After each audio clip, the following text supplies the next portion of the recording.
चाहे तो राम जी बोले ज्ञान सूर्य के समान है, ज्ञान का सूर्योदय बाद में होता है, पहले पूर्व दिशा में लालिमा छा जाती है। तो लक्ष्मण अगर मेरा प्रभाव सूर्य की तरह है तो तुम उस सूर्य की लालिमा हो जब तक तुम प्रकट नहीं हो जाते।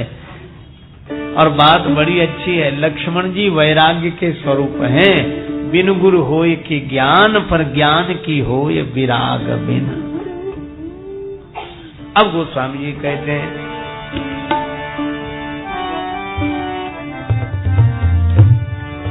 विश्वामित्र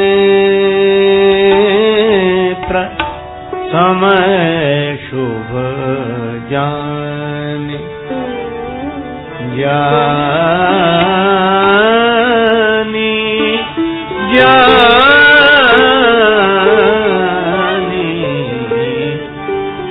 विश्वामित्र समय शुभ जानी,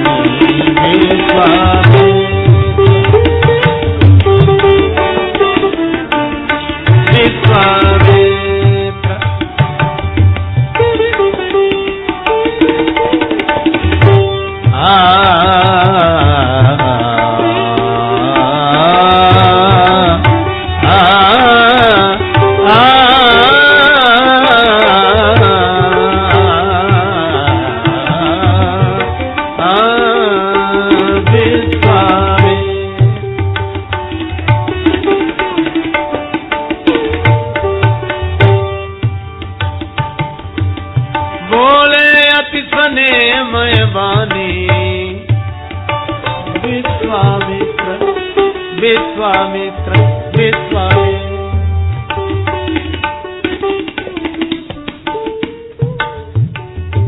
विश्वामित्र जी ने शुभ समय जाना और कहा कि राम उठो, शिव धनुष का खंडन कर दो। उठो राम भंजहु भव चापा। अच्छा, शुभ समय क्यों? अच्छा, कोई नाराज हो रहा हो तो शुभ समय? लक्ष्मण जी गर्म हो गए तो ये शुभ समय? हाँ, गुरुजी कब तक नहीं बोले राम जी से धनुष तोड़ने के लिए, जब तक लक्ष्मण जी गर्म नहीं हो गए। और इसका अर्थ क्या है कि लक्ष्मण जी वैराग्य के स्वरूप हैं। जब तक वैराग्य ठंडा हो तब तक गुरुजी नहीं बोलते।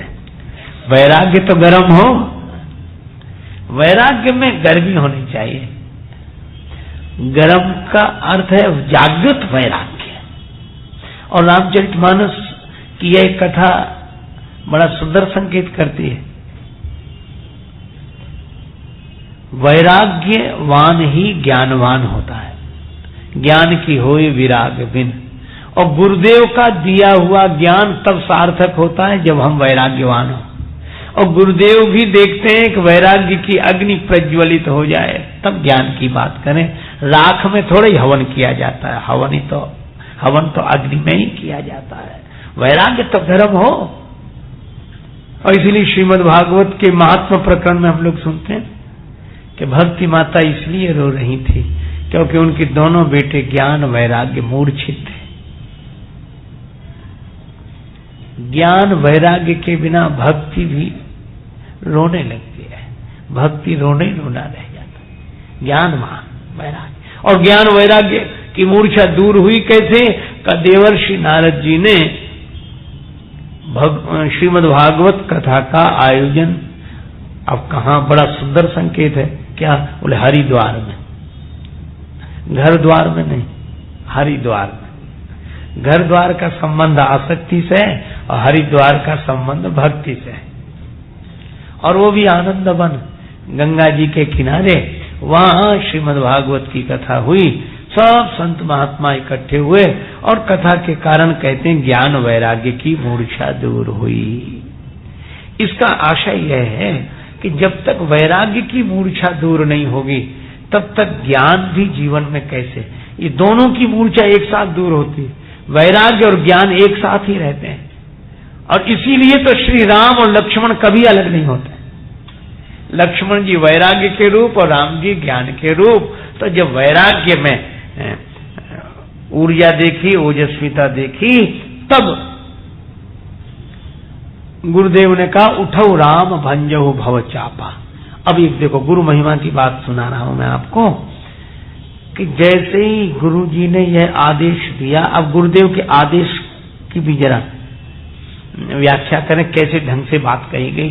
गुरु जी ने ये नहीं कहा कि राम उठो, तुम भी चेष्टा करो, कोशिश करो, शायद तुम्हारी द्वारा टूटना हो, कोशिश करो, जाओ ना। गुरुदेव बोले क्या है,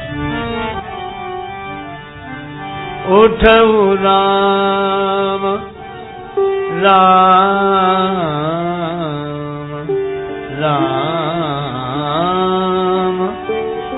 भंजहु भव चापा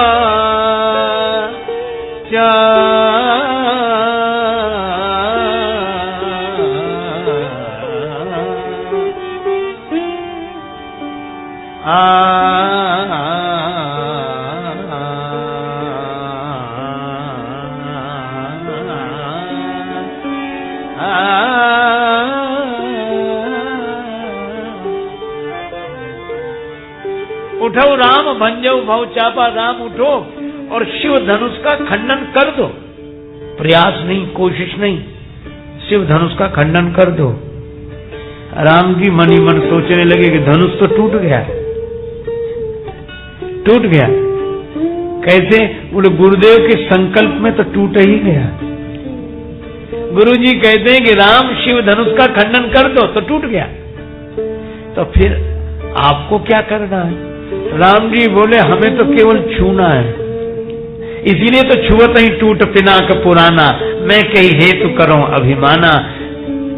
और सचमुच शिष्य तो निमित्त मात्र है, महिमा तो गुरुदेव की ही है। इसीलिए जब अर्जुन ने भगवान श्री कृष्ण से कहा शिष्यस्ते अहम साधिमाम त्वाम प्रपन्नम, हे श्री कृष्ण मैं शिष्य होकर आपकी शरण में हूं, क्योंकि श्री कृष्णम वंदे जगत गुरुम। तो श्री कृष्ण बोले तो देख कौरव मरे हुए हैं, अपनी दृष्टि दी, कौरव मरे हुए दिखाई दिए। और बाद में भगवान ने कहा निमित्त मात्रम भव सभ्य साचिन, तू तो निमित्त हो जा। और यही जो गीता की बात है वही रामचरितमानस में है। भगवान श्री राम से विश्वामित्र जी भी कहते हैं राम तुम तो निमित्त हो जाओ, धनुष तो टूट गया। उठो राम भंजहु भव चापा, मैटहु तात जनक परितापा। अच्छा जहां कर्ता भाव नहीं है, निमित्त भाव है, वहां सुख दुख होगा।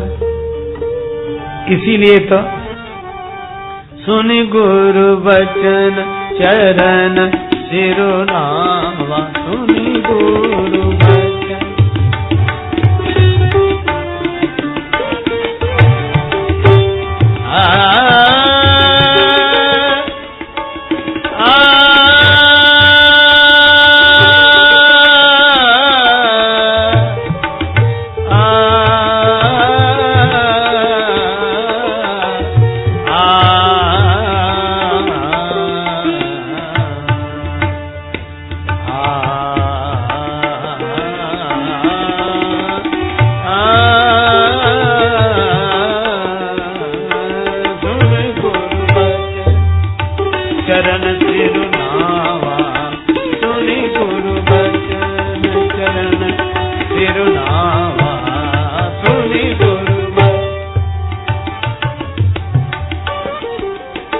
हरत विषाद न कछूर आवा, उरे आवा उरे आवा, सुनि गुरु सिरुनावा, सुनि गुरु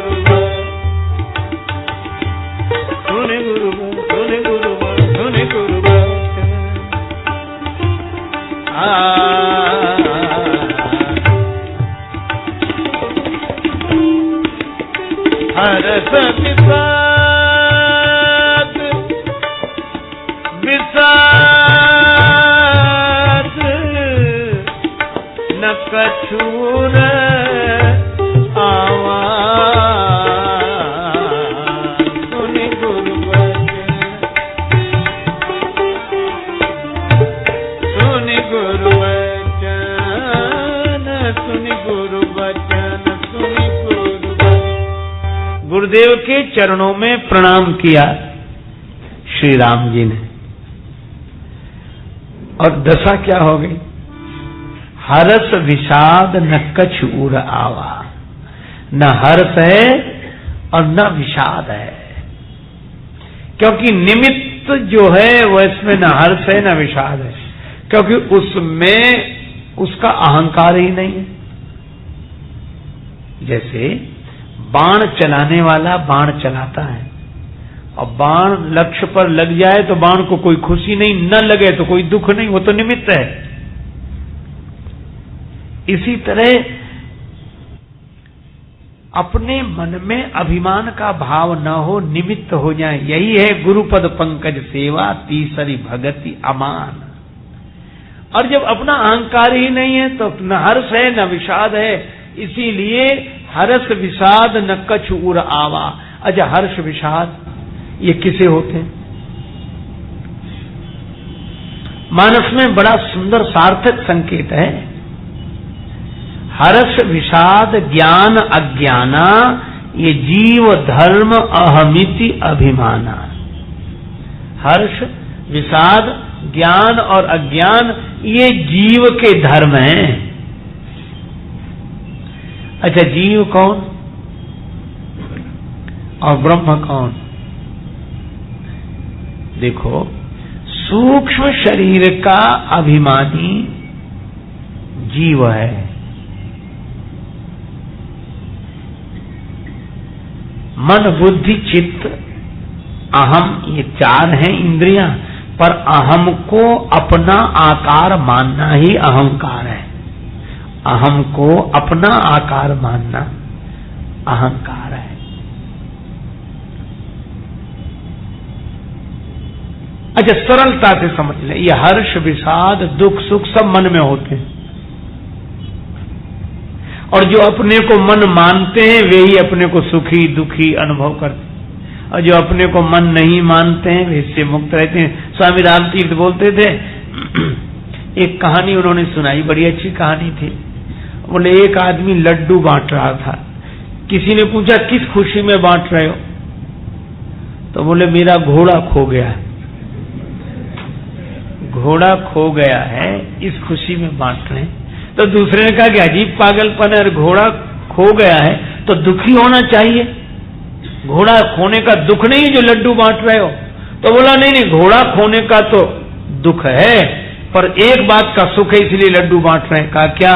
बोला, अच्छा रहा कि हम उसके साथ नहीं थे, नहीं हम भी खो जाते अगर हम उसके साथ होते ना। और कितनी बढ़िया बात कही। स्वामी राम तीर्थ भी मन को देखते थे और बराबर क्या बोलते थे? आज राम वहां गया। इसको लोगों ने बड़ी गालियां दी, यह बड़ा दुखी हुआ, मैं देख रहा था। यह बड़ा सुखी हुआ, लोगों ने मालाएं पहनाई, सम्मान किया, मैं देख रहा था। बस ये जो देखने वाला है, जो साक्षी भाव है, यही एक उपाय है इससे असंग होने का। तो हर्ष विषाद शोक सुख ये सब जीव भाव में। जीव भाव माने अपने को मन बनाकर जीना, और मन से जो परे है उसमें न हर्ष है, न शोक है, न दुख है, न सुख है। पर ये इदम अहम स्वयं, इदम यह, और अहम मैं, और स्वयं जहां मैं ही मैं, मुझे मेरी मस्ती कहां लेके आई, यहां मेरे अपने सिवा कुछ नहीं है। वहां न हर्ष है न विषाद है। लेकिन यह स्थिति मिलेगी कब? तुलसीदास जी कहते हैं, गुरुदेव के चरणों में श्रद्धा पूर्वक प्रणाम करेंगे तब। सुनि गुरु वचन चरण सिरुनावा, तो हर्ष विषाद न कछूर आवा। और जब हर्ष नहीं है, विषाद नहीं है, तो दशा कौन सी है? का उत्तमा सहजावस्था, सहज, बिल्कुल सहज। ये सहज शब्द भी बड़ा सहज है, सहज, बिल्कुल कहीं ऊपर नीचे अगल बगल कहीं कुछ नहीं, सहज।